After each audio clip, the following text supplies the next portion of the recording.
practical skills through project-based learning and internship opportunities.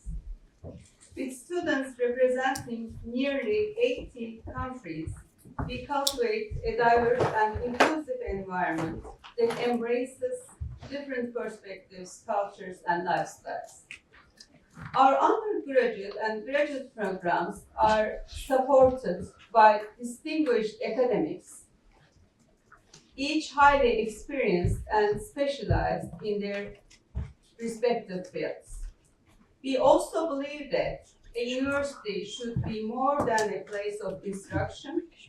It should serve as a dynamic center for intellectual exchange and social interaction.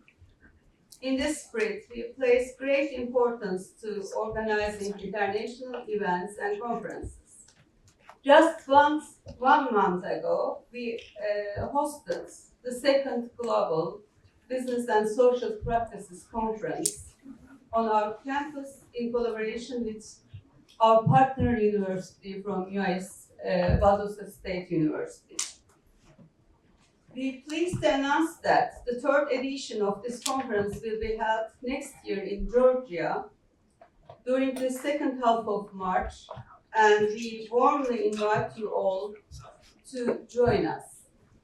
I wish you all a productive and enjoyable forum, and I hope the coming days will be both inspiring and rewarding for all of us. Thank you very much.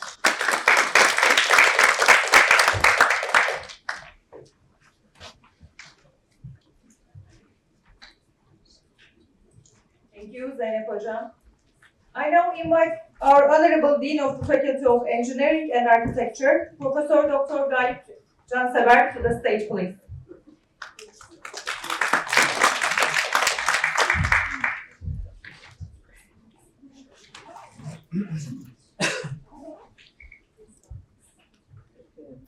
Good morning, everybody.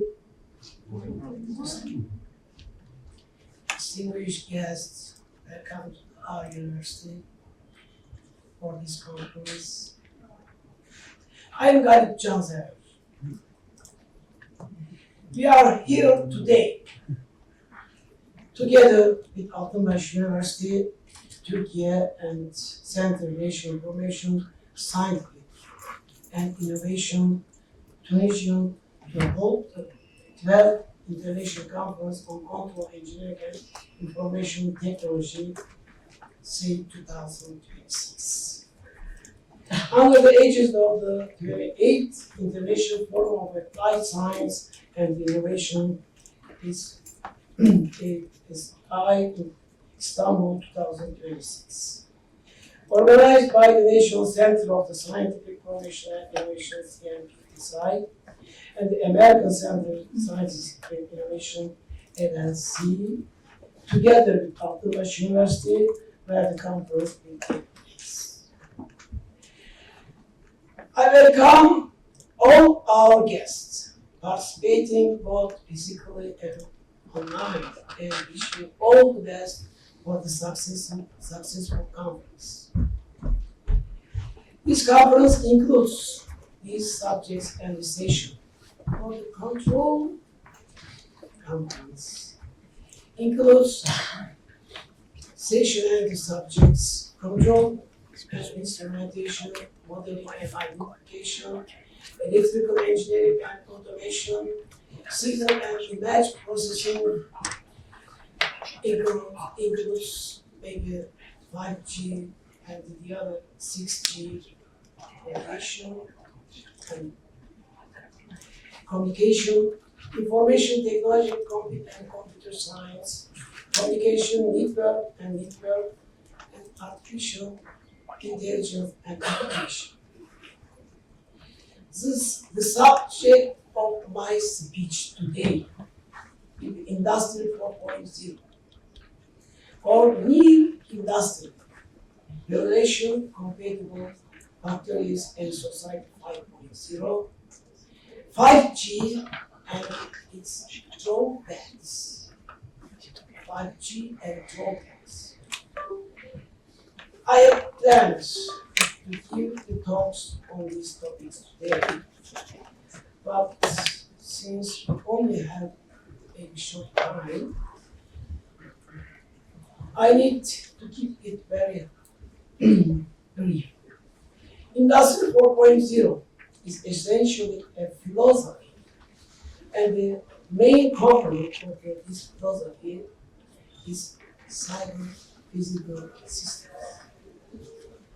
The underlying technologies of new industrial revolution, autonomous robots, mobile robots, humanoid robots, multi-robots, swarm robots, micro and nano robots, biological, inspired robots, collaborative robots and sensors, simulation, horizontal and vertical ERP program,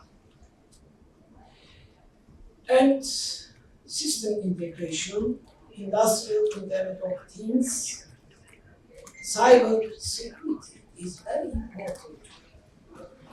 Additive manufacturing, augmented reality, big data analytics, software and artificial intelligence are two of the indispensable items. Smartness means new methods to solve. It is now that approximately 100 billion devices operating in the industrial facilities worldwide communicate with each other via the internet and other industrial communication protocols. I think that there are 50 or 60 industrial communication technologies. Smart production systems, smart city, smart home, logistic, smart meat, and smart devices, communication networks, social networks, and e-commerce networks. As a result of the merger of data, services, objects, and individuals using the internet environment, to establish the network in the next quarter century of the global trade boom, 80% is expected to.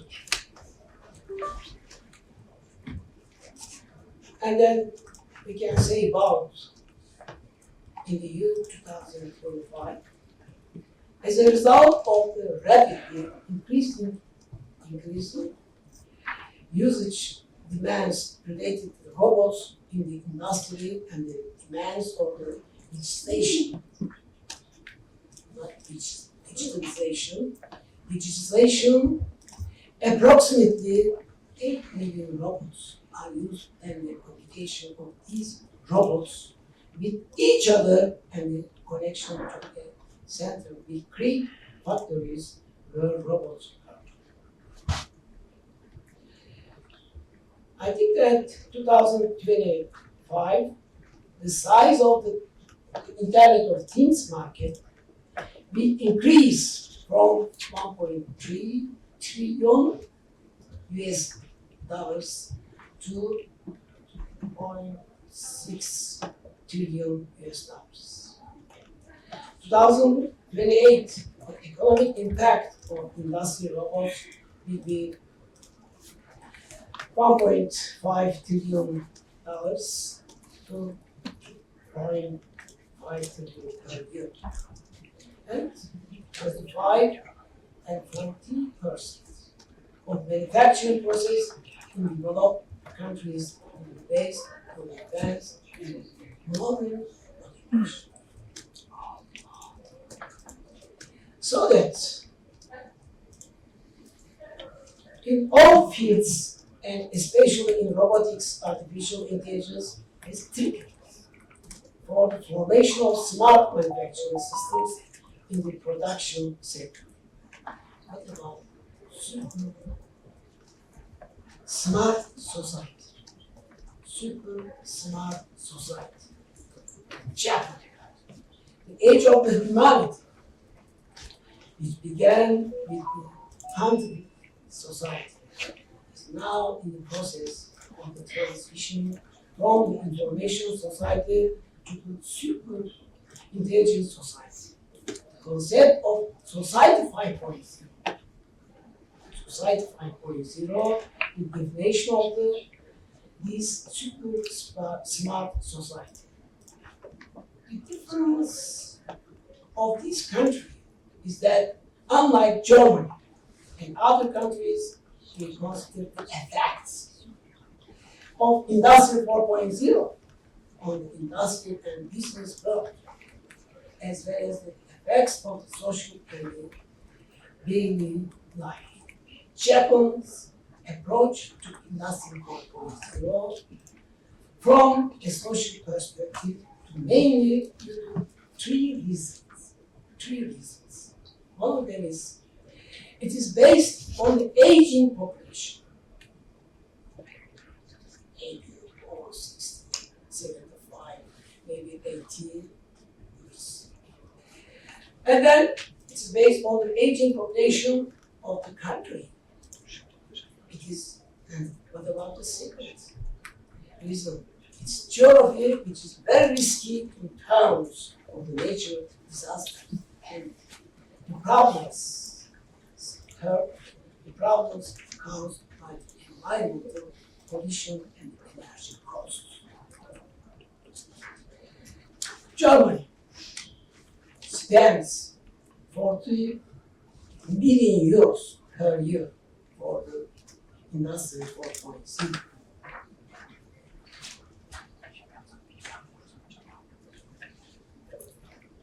And then I have this some. What is the 5G and its benefits and the drawbacks? What is 5G and its benefits and the drawbacks?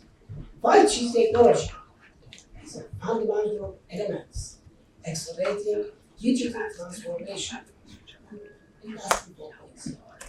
In industrial production, it's high speed, ultra-low latency, and the massive device connectivity capacity. The main benefits it provides in industrial Internet of Things, IIoT, industrial Internet of Things, smart factories, and logistic process is high efficiency and automation. Real-time control and automation is very important in industry. Smart factories and also like factories. Reliability and security, critical process for private networks. VPN, virtual private network. And advanced logistics and maintenance, autonomous vehicles, predictive maintenance, very important. Flexibility and innovation, develop technical support with AI and VR. Augmented reality and virtual reality. In summary, 5G offers lower operating costs, higher production speeds, of course, lower error rates, and safer working environments in the industry. Now, it's time to talk about the drawbacks. Ionizing radiation. Radiation is the high energy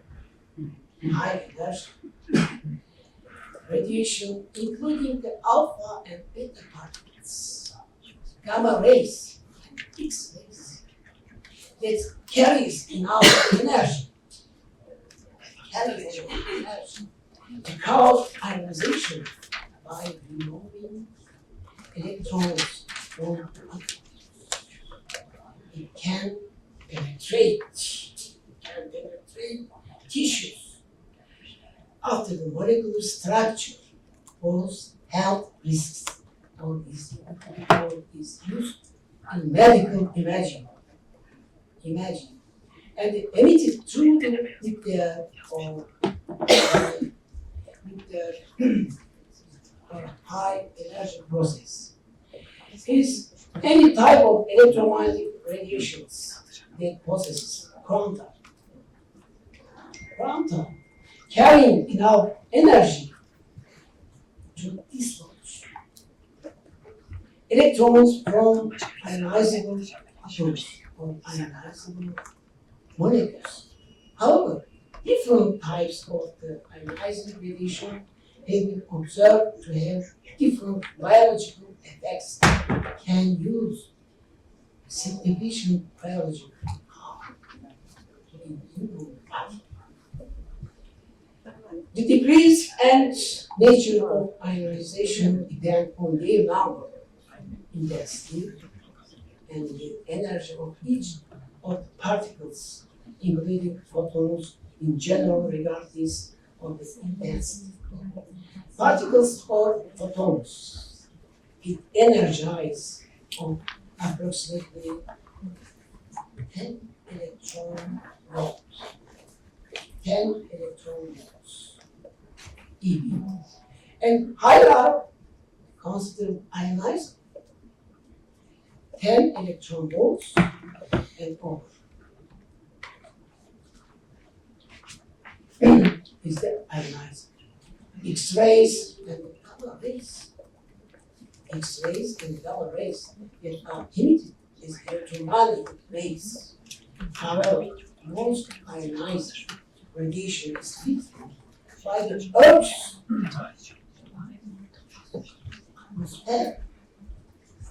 atmosphere. If there were no atmosphere, what will happen? I say, living things could not survive. Living things could not survive. And then I speak this basic subject. This radiation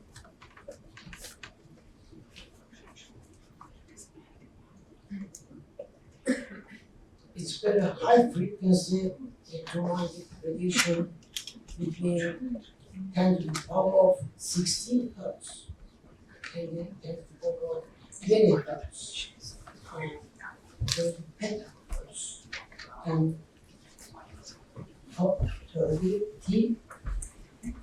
30 extra hertz. X-rays which have a lower frequency than gamma rays but a higher frequency than ultraviolet rays are found in the wavelength range of 0.01 to 10 nanometer. And then visible light, ultraviolet light, X-rays, gamma rays, and so on. So, what about 6G instead of 5G? 6G. Oh my God! Studies have begun in parallel with 5G. Primarily, thousands of low altitude satellites orbiting Earth. There will be no radiation-free areas left on Earth. US and Chinese satellites have begun to take their places in space. Which countries in the world have switched to 5G? South Korea, Japan, and the United States, but not throughout the entire country. Pilot studies have been and are being conducted in many places. However, it has not yet been implemented internationally. So, this is the title of the subject there will be no place there in the world without education. But I have to say this. H. According to social research conducted in Australia and United Kingdom, 5G cannot be increase energy management. And then we will be exposed to radiation bound wide speed. 5G technology is not a phone, but a platform in wide 4G phones with a single antenna. 5G technology is used in multi-antenna system, multiple in multiple out. This system has been developed not only for phones, but also to enable all electronic devices. And large connect each other. And then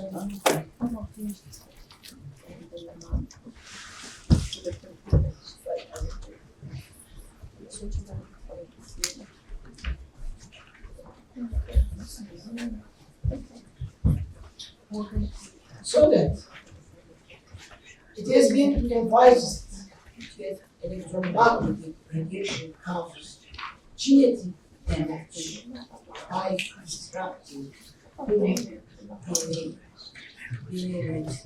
Is also important. 12 different research projects were conducted in 7 different countries, costing approximately €3 million in accuracy. High frequency radiation can directly damage DNA molecules by exciting ionization of these. And then main effects and the mechanism involved in this process are as follows: molecular damage.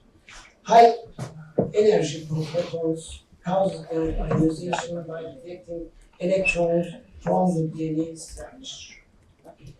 DNA's antenna property in human cell, DNA is in human cell.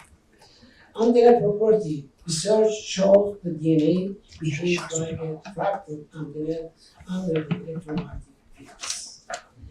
Example.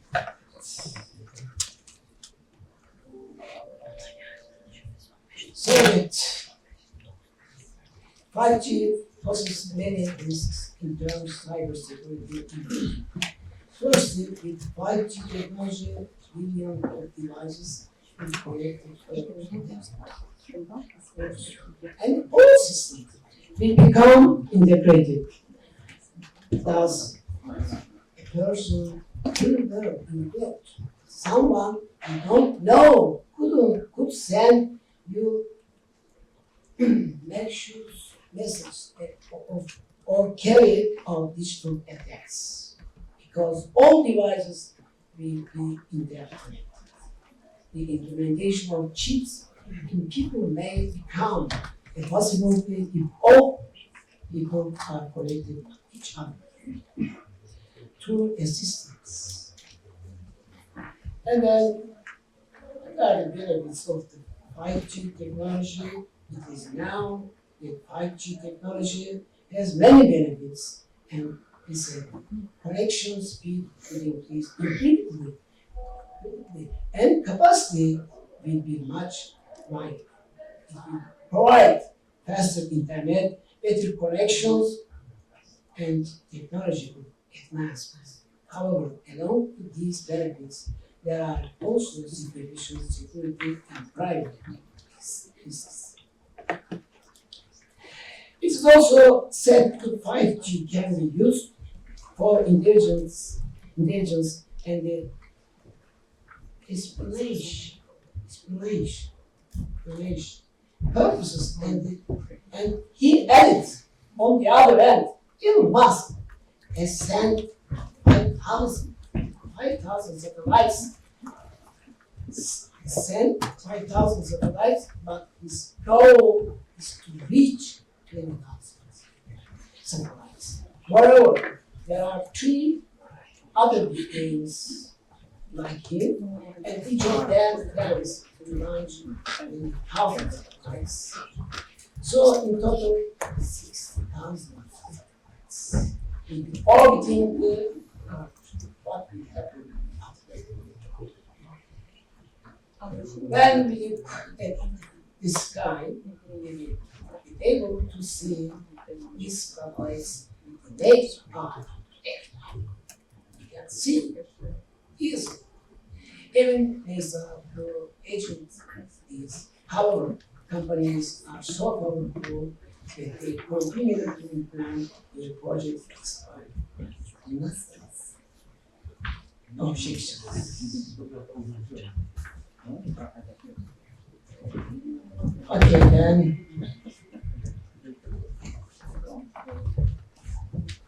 How does 5G get into business? 5G's features can support innovation and improve customer experience for business. Some areas considered risk low. Autonomous mobility solutions, smart factories, virtual reality, edge computing, smart cities, healthcare services, and more. I welcome you, our academicians, speakers, guests, and students to scientific conference on particle engineering and application, which organized with Center for National Formation, Scientific and Innovation, Tunisia, and IBISHU, and ISA Open Data Conference in success. Thank you very much.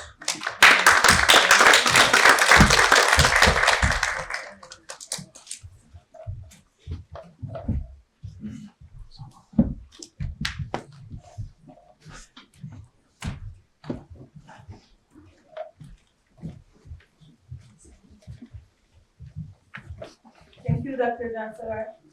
We will now listen to Professor Dr. Adriana Minea from Romania.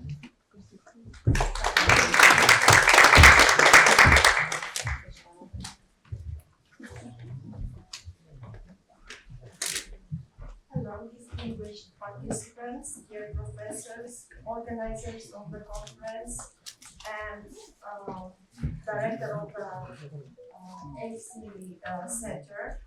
I am very grateful for being here for the first time at this conference. I regard it as a great opportunity to discuss the latest events in the world, the new organization. Since January, when preparation for this conference started, a new war emerged, leading to an energy crisis and putting on table great worries about what's going to be in the future. I think that for us researchers, it's a great opportunity to gather now and discuss, look at our papers, which were prepared a long time in advance, and think how they can still be of interest nowadays, and how our methods of research in business, economics, management, and marketing can remain valid without the acquaintances of long time series and our usual instruments of research. I think that not only our presentations but our lobby discussions would enhance the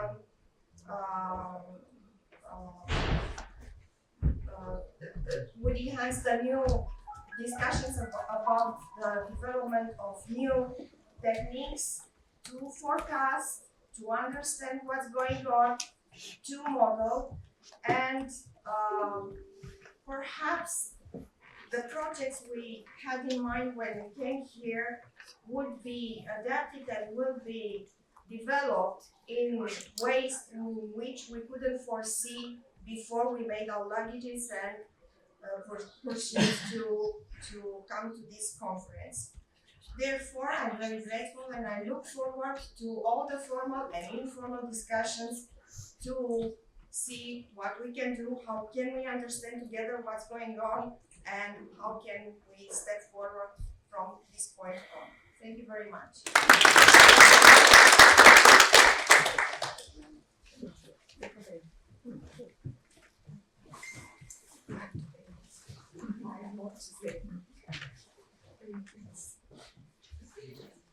Thank you, Dr. Mina. It's now my pleasure to invite Ille Gebeshuber from Austria to deliver her opening address.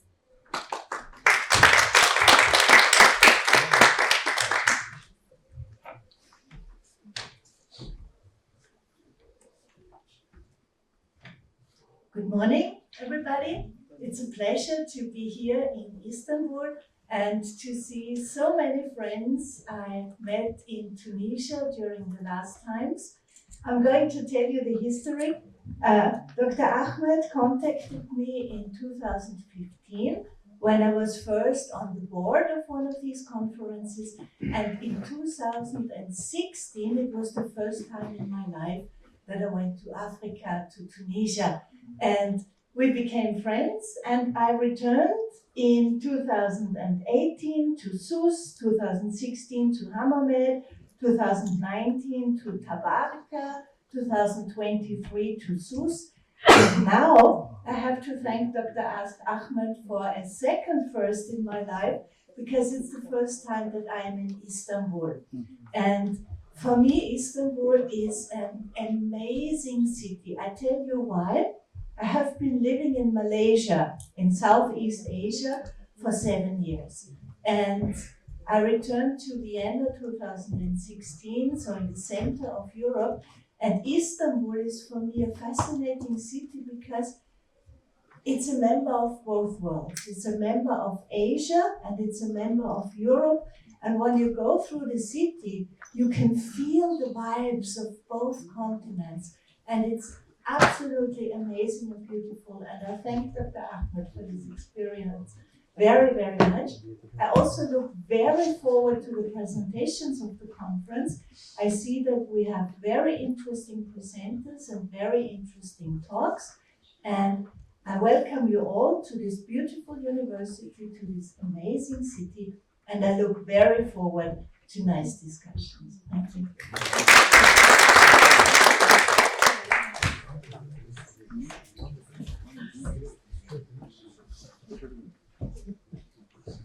Thank you, Dr. Gebeshuber. Finally, I'm pleased to invite Professor Dr. Maria Boban from Croatia to present her remarks.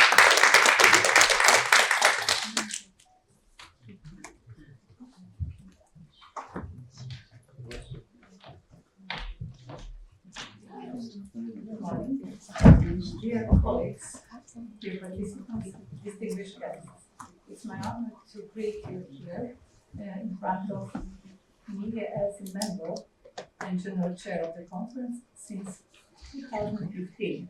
Since we are going to history, I'll also check it out. But it took me 9 years to come to Tunisia last year, so it really is a pleasure to be with all of you and to see so many familiar faces here again. All the subjects, all the papers are really following something that is new in economy, in ICT, and of course, my keynote theme would be about data protection and artificial intelligence, which is really something that is, I think, at this time, one of the most important things to follow, especially from my Croatian or shall we say European perspective. Cybersecurity, cyber attacks are following economy, are following ICT, and are following all our lives. So I'm really looking forward to continue discussions, and I wish you all fruitful and successful conference. Thank you very much.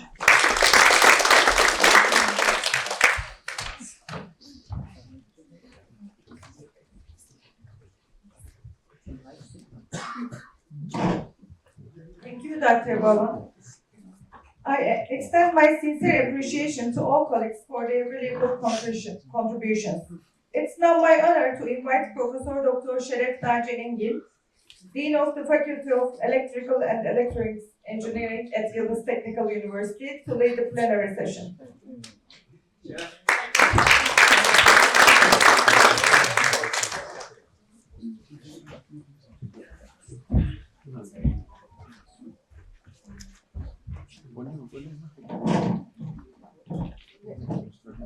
Thank you very much for the invitation. Dear participants, dear colleagues, dear friends, starting from my dear Professor Cansever. Professor Cansever is my professor, starting from my undergrad and master years, which was few years back. And then a great appreciation and gratitude go to that Dr. Rief. We met for the first time. I thought I am the one who knows you all this, but there are even friends who knows you, who know you before we met in Tunisia for the first time in Hammamet. It was 2017. Yes. Then we hosted CEIT, Control Engineering and Information Technologies at our faculty, University Engineering faculty. I'm coming from that faculty. That with a small correction, I was dean of faculty of electronics. I'm just humble to say head of department of control and operation engineering.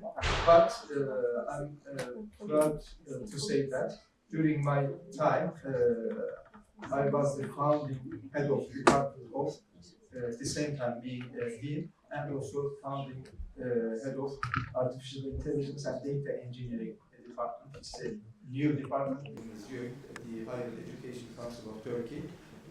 Wanted the research universities to start to establish these departments. So it was during my time that we started this department and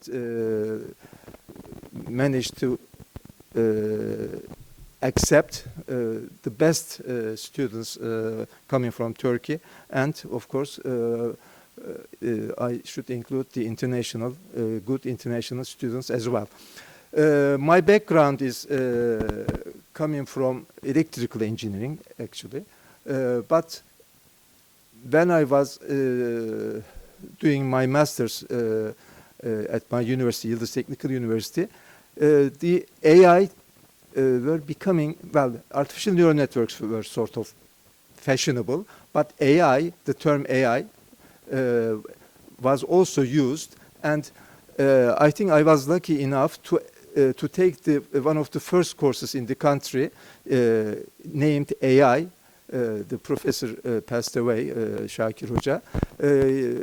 I took his course, but it was so primitive. The most difficult problem was discriminating the cat from the dog using a simple program called Lisp. But this was in the old, but I used after signal processing techniques, advanced signal processing techniques, including statistics methods, as to extract features to feed neural networks to detect anomalies in rotating machinery. It was my topics of the PhD thesis. From those times, I was always involved with AI techniques. So today's talk, my topic will be, I'm not going to give you a course on AI models, LLMs, etc., or deep learning methods, CNNs, etc. But rather, I humbly run a couple of companies that cannot make money. So now here there are professors from economy and business administration, so I have to sit and talk to them. Because I do a lot of good projects. You will see some of them now. But please teach me how to make money from those techniques. Now let us start from my presentation, and I'll try to keep my presentation as enjoyable as possible, because I see that the audience are coming from very different backgrounds. But I'm sure by including some of my experiences and sometimes anecdotes, hopefully will make my presentation at least listenable or enjoyable. Can we start my presentation? I think I met Süleyman Bey. He said when I am on the stage, he was going to start the presentation. Süleyman, burada görüyorum. Ah, şimdi başladı. Demin var mıydı? Okay.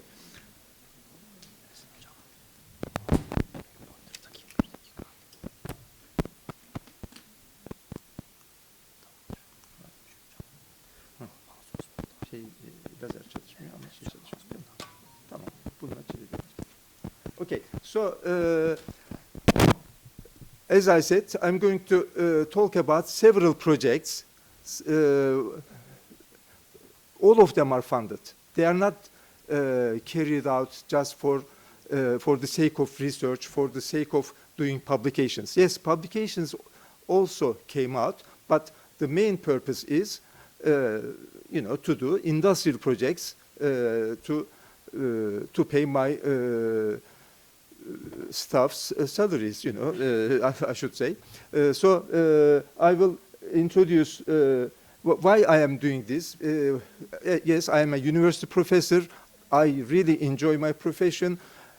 And according to so many students, I'm a good professor, I'm a good teacher.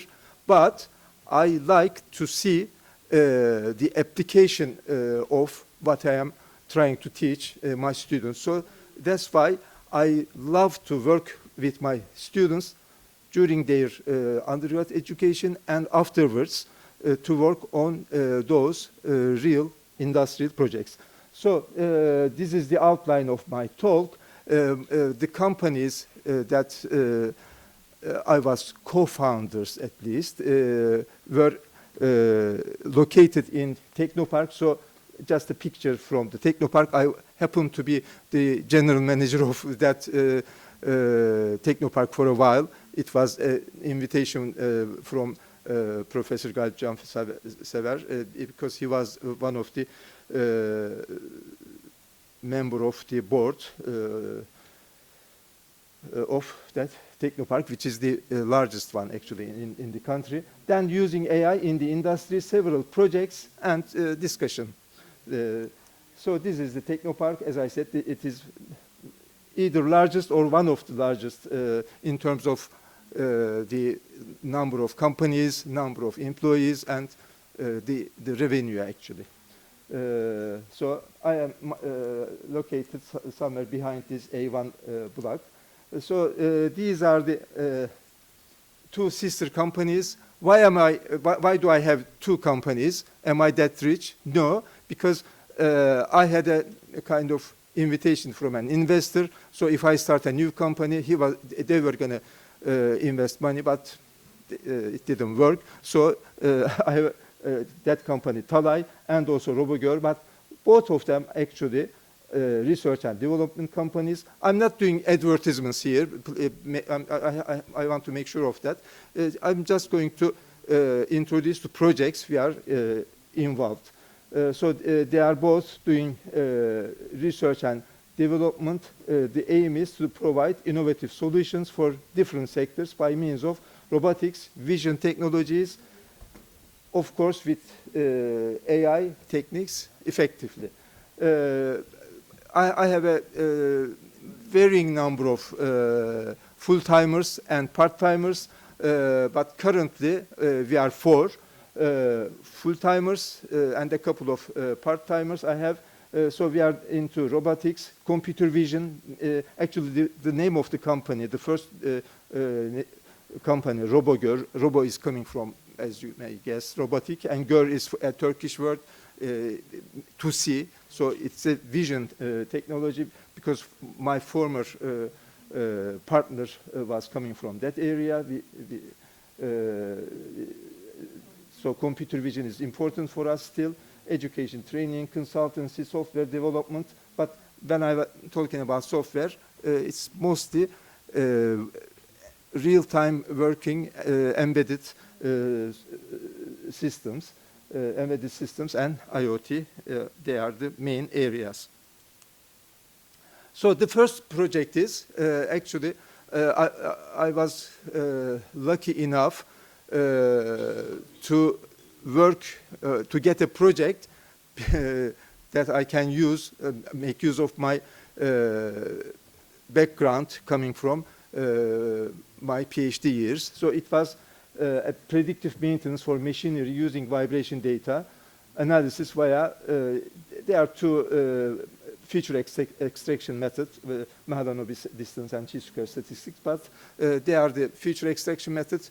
The features are fed to deep learning methods, namely CNNs. But here, I'm not going to read those lines, but please have a look at this kind of Venn diagram. AI is the main circle, but inside AI, of course, there are NLP, natural language processing, but since we are working rather with numbers, we did use machine learning. So when you are using machine learning, that means you are doing also data science. So a combination of data science and AI were the basic of this project. What was the purpose? Well, predictive maintenance, I'm sure you may have heard of it, or we know this reality that all the systems, including we are actually maybe one of the most advanced systems in the universe. Maybe we give indications before we get sick, before something getting wrong. There are some indications. Maybe our temperatures get high, blood pressure get high. So if you track those variables, let's say, in a signal processing term, if you track and analyze those variables, as the doctors do, you get some information, and if you do it continuously, or at least in time, you detect the anomaly before a big illness or sickness start. So the same thing can be applied to machinery.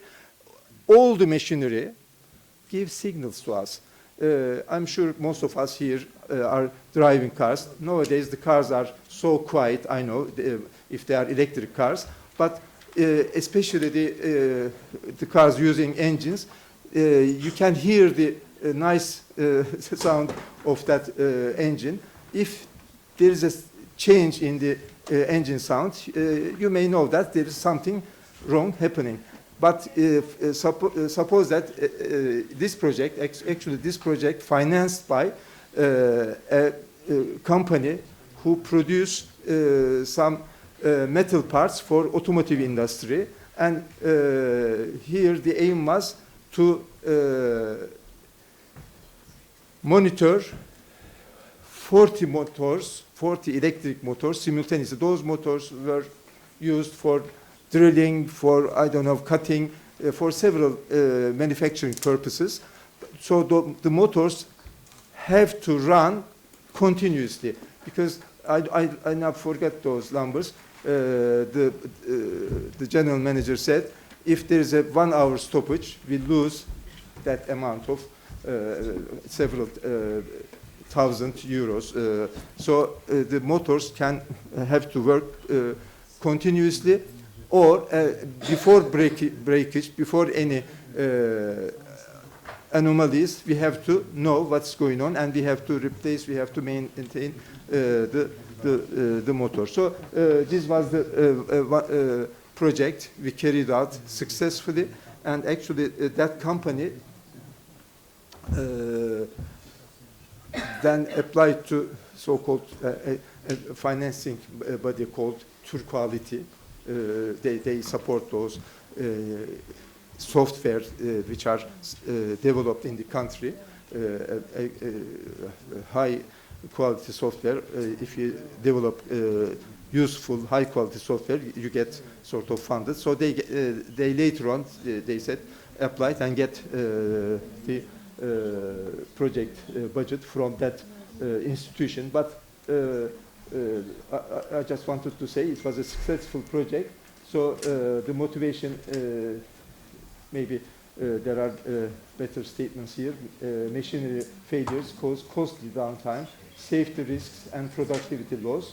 So predictive maintenance helps anticipate or predict those failures before they occur, so that it provides us minimum disruptions. Approaches using vibration data actually speak to us, tell us many things. So vibration is an important measure, but if you support vibration with other data, including temperature, including electric current, you may get, or sometimes those quality microphones listening to the sound of the machine will tell you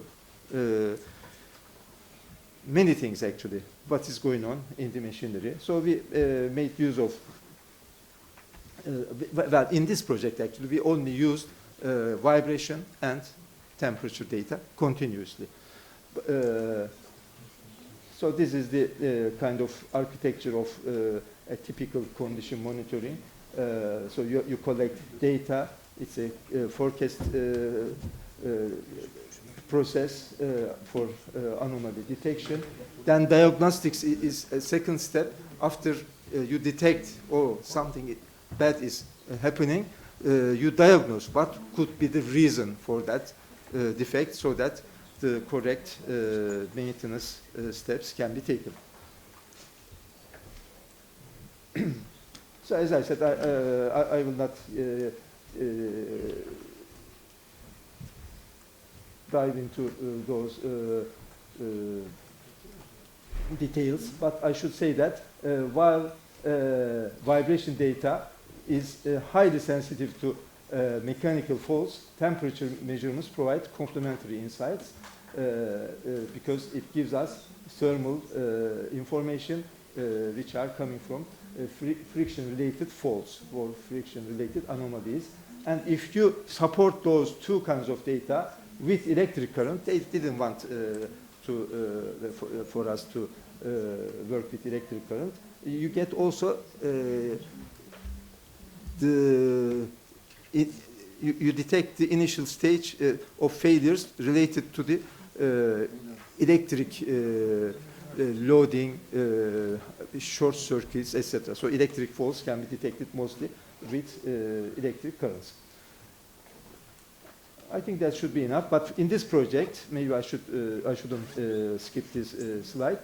We focused on monitoring and analyzing vibration and temperature data from 40 electric machines, 40, continuously and in real time, operating in various processes, including, as I said, turning, milling, cutting, and pressing of metal sheets.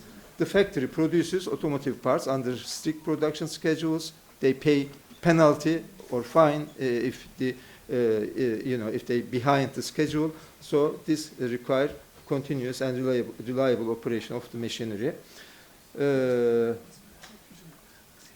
So I'll skip the methods. This is this second project. I hope you are not bored with those projects.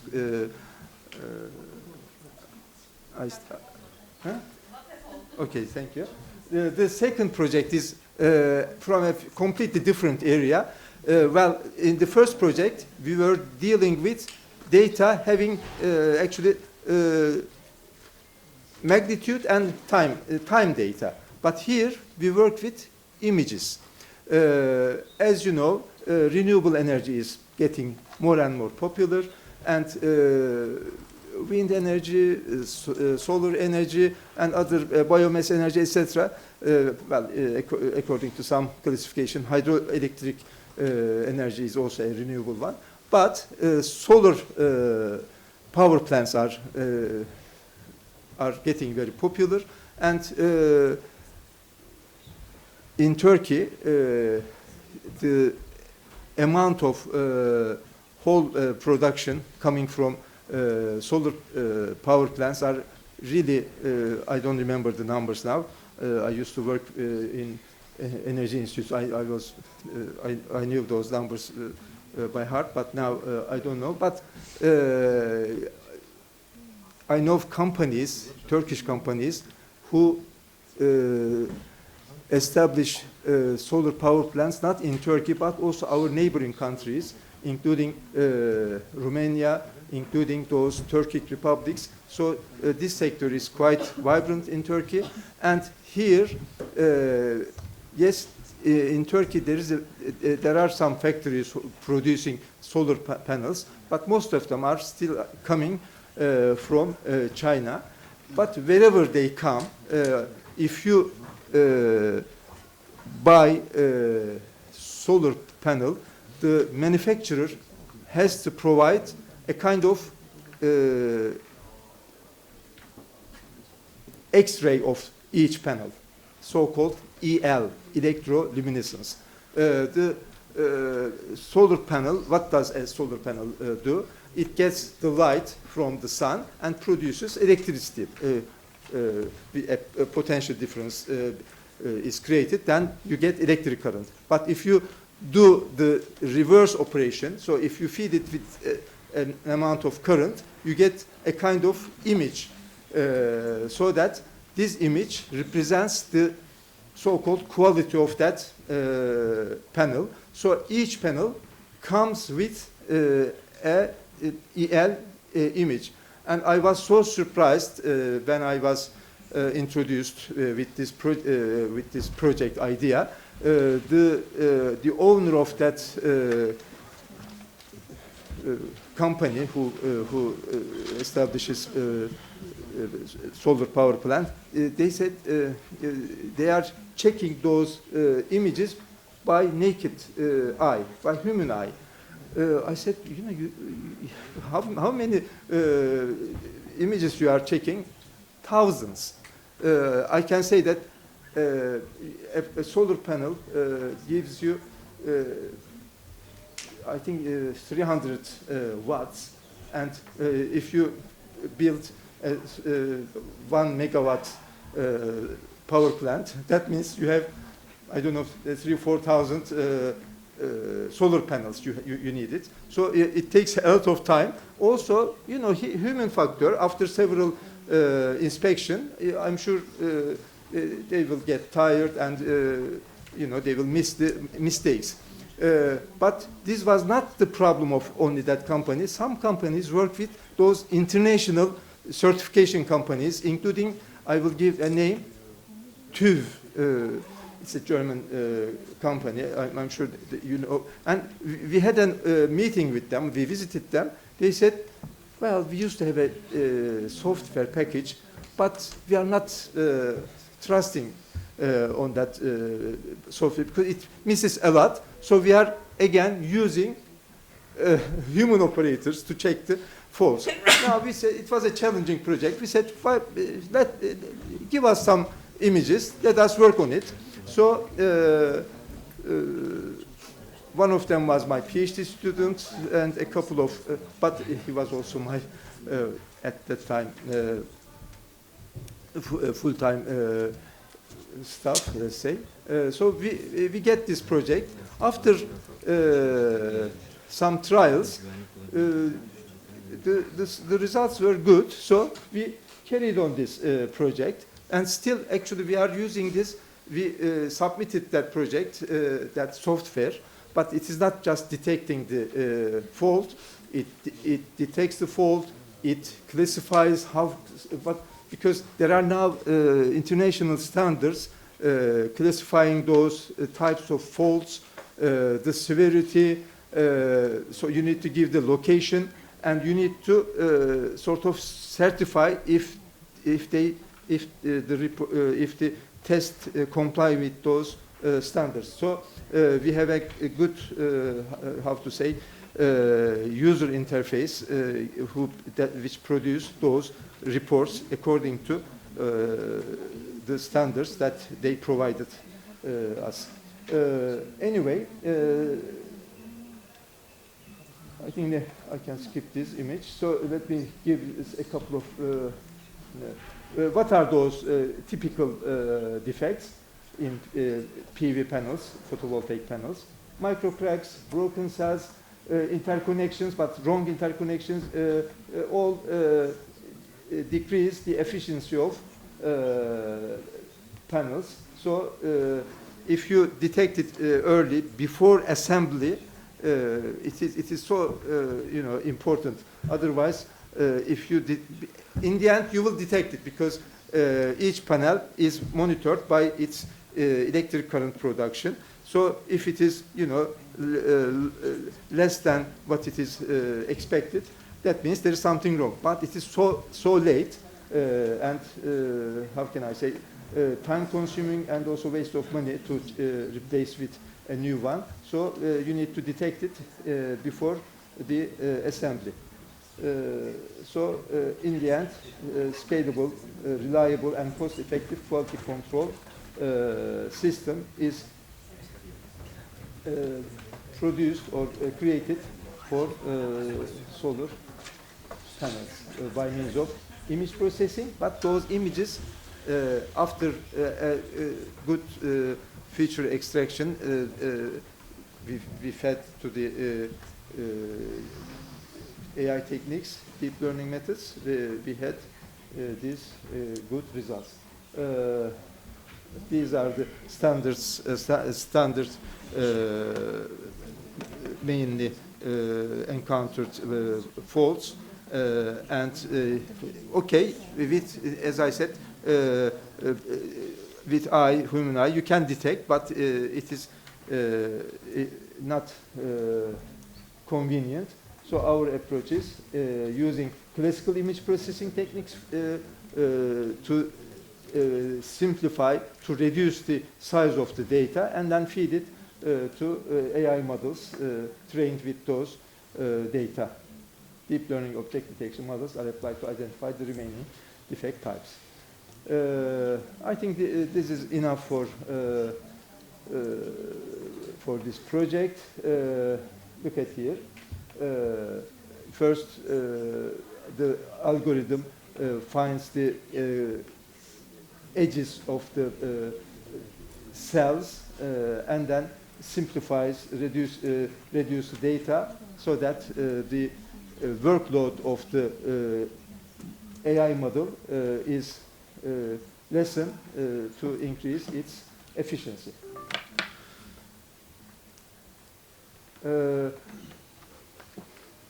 This is a very popular method. YOLO is coming from you only look once algorithm is used here because look at here, we are working with EL images, electroluminescence images. They are so small, false, tiny, and also irregular, and also sometimes they overlap each other. Traditional image processing, unfortunately, is not enough. We tried first to detect them reliably.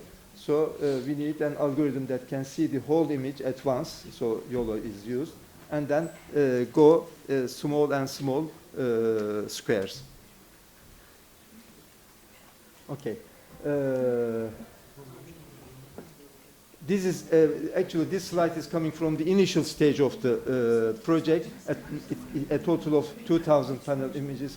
Now it is much more, and the classification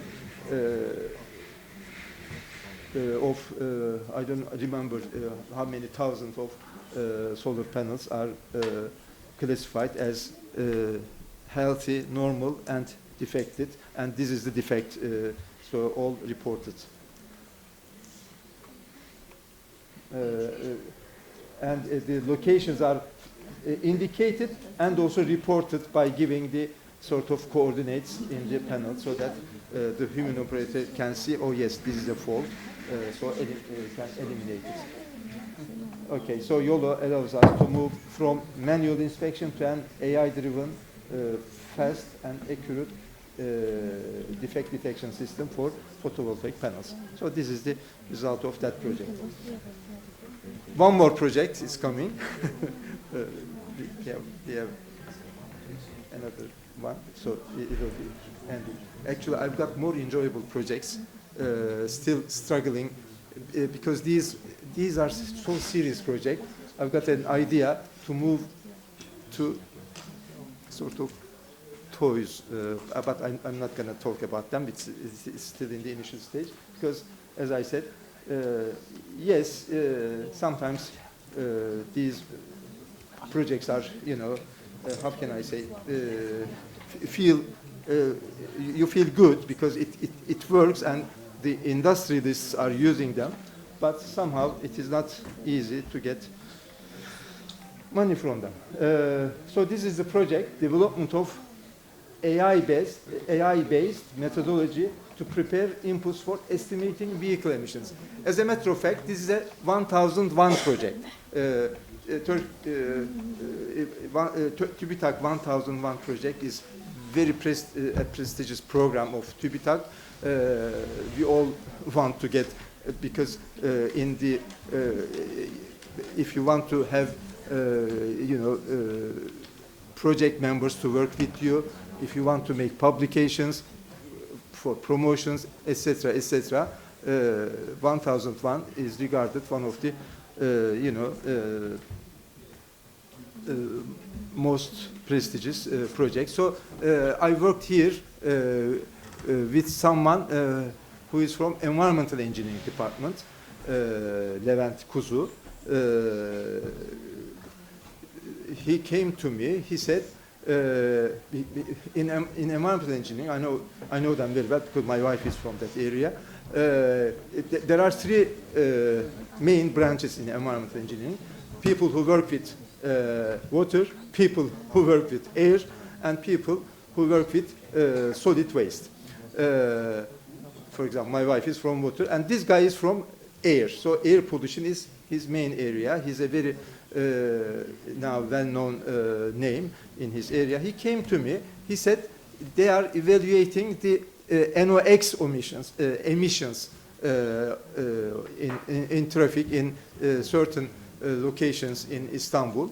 They have their own methods depending on those finite elements, really big pieces of software packages. But air pollution is quite dynamic. It changes. It depends on the traffic, the kinds of vehicles passing by.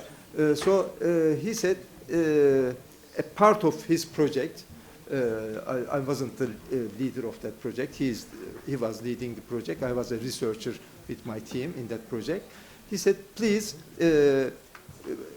actually we first tried to establish our own camera to collect data. Then we were, let's say, clever enough. We found the right people in the municipality because their cameras are collecting data, and although you cannot easily get them, but somehow, because it was a research project, they allowed us to collect them real time. So we were getting the visual data from the cameras of the municipality and processing them real time. That was the most challenging part of the project, maybe. So objective is develop an intelligent methodology to generate accurate input data for estimating vehicle emissions in real time. According to the statistics, there are mostly four so importance I can this is the expected outcome: a data-driven, robust, and automated framework that enhances the accuracy of vehicle emission estimation, reduces manual data processing, and supports decision making for policymakers and environmental agencies. This is their aim. This is a journal paper out of this project. So the approach is first data collection, but it is not only image-based data. You get some other data as well, like the coordinates of the place, environmental conditions, temperature, the hour of the day, how can I say, is it rainy, is it dry? So many data we also collected. So we did a lot of data processing. So, but we especially focused on the detecting and tracking the vehicle. So you are numbering, but you need to number each car only once, of course, or each vehicle only once. You need to count them. Counting is not a big deal. Also, you need to determine the kind of vehicle. We had 4 kinds of cars. Well, that's what the environmental guy Levent wanted.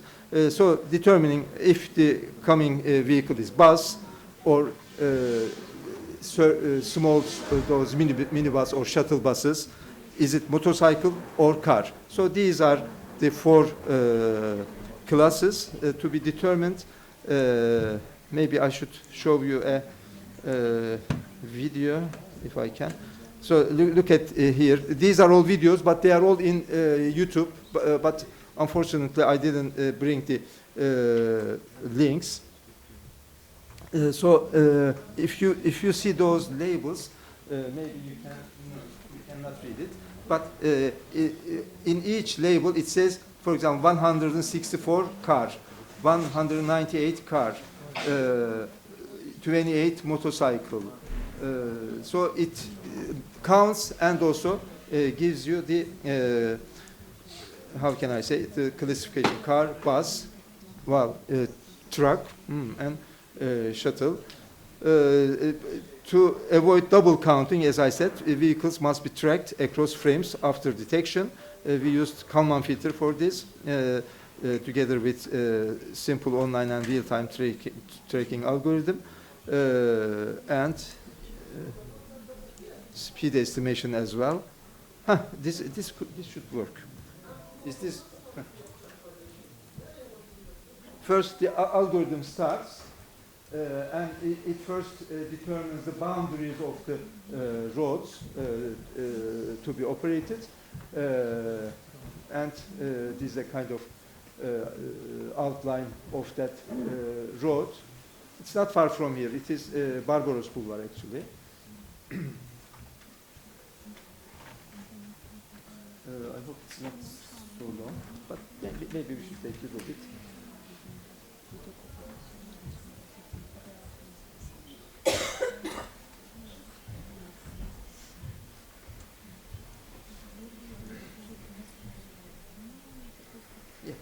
There. You see, in real time, tracking the vehicles, number, counting, and also determining the shuttle 59, 78 car, one, etc. So let us. That's enough, I think. These are the project members. This is the last project. If you are still, I'll keep really short. This is I shouldn't miss this because this is a so prestigious project. We are working with Intetra. Intetra is one of the largest companies in Turkey. If I say HGS, I'm sure all the Turkish people understand. They are the money collection system on the roads. Money tolling, those tolls are all operated by them. They are working in transportation systems. Well, now they say ITS, intelligent transportation systems. We work with them. It's a TÜBİTAK TEYDEP funded project, a big project. We were just a part of it, a partner in that project. So the topic of the project, AI-powered, drone-based, hybrid highway safety management system. I've got videos here as well, but let me very briefly give you some idea about this project. Here, unfortunately, in highways, highway monitoring is a difficult job. If you live in a big country, the highways are so long, and frequently some anomalies occur. For example, a wild animal can enter the highway, or a car accident can occur, or a car can stop on the road by a fault, etc. Or a passenger or a pedestrian can be on the highway. So these anomalies, well, according to the survey, I think 10 or 12 most frequently encountered anomalies are given to us. So the idea,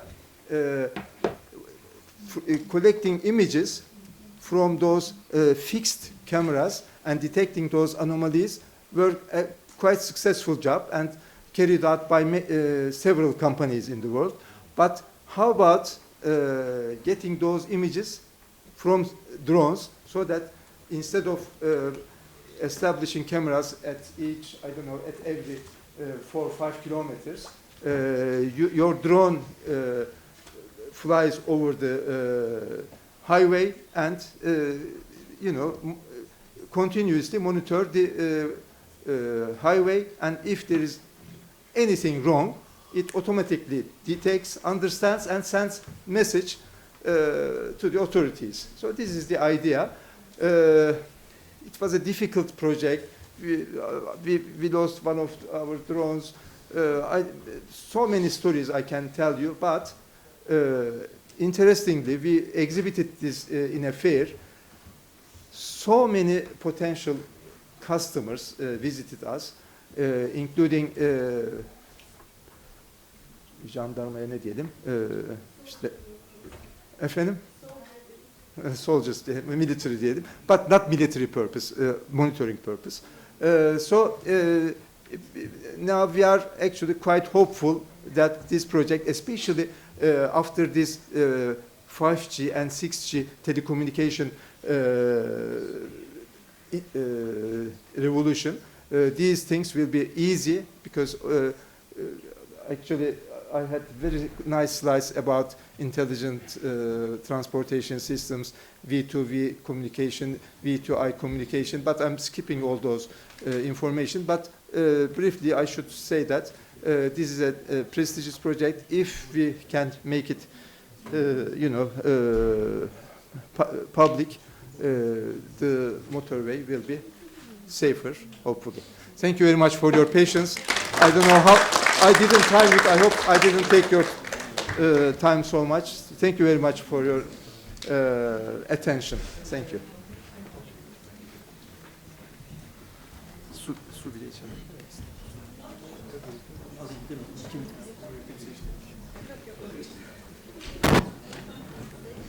Thank you, Dr. Engin. And the time management was perfect. Thank you once again.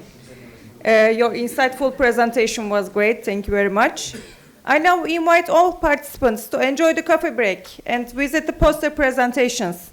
At 11, parallel sessions will commence in 3 separate rooms on floor 1. I wish you a productive and engaging remainder of the conference over the next 2 days. Maybe before we leave, we may take a group photo, please. All the participants on the stage, please.